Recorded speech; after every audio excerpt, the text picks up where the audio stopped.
Jayan Machingal has asked for your views on fund of funds. How about Axis All Seasons Debt Fund of Fund for 5 years investment horizon? Sure. So to answer his first question first, well, there are several issues to consider when one is thinking about fund of funds.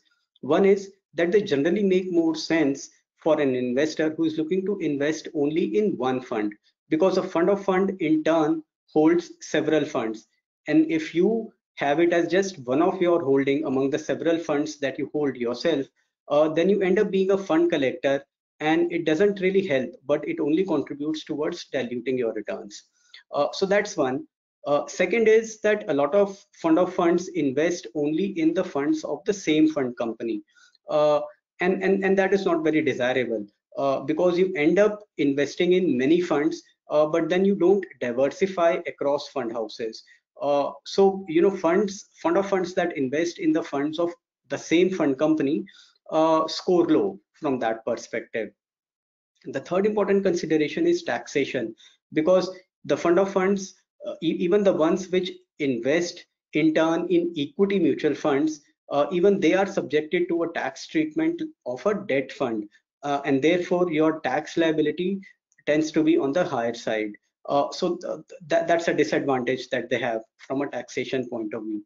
And then finally, the last consideration is on costs, because you add one more layer of cost when you're talking about a fund of fund.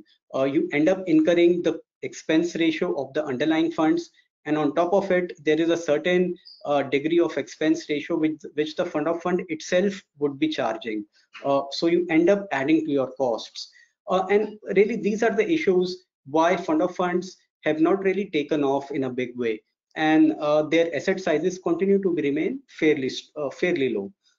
Now, if we talk about the Axis All Seasons Debt Fund of Fund, which he referenced, and if we compare it against the parameters that I just mentioned, so the first, in terms of diversification, I think there are no issues, because this is one of those fund of funds which does invest in funds of other fund companies as well. In fact, Axis funds make up for just about 25 to 26% of its portfolio. So it does pretty fine on that parameter.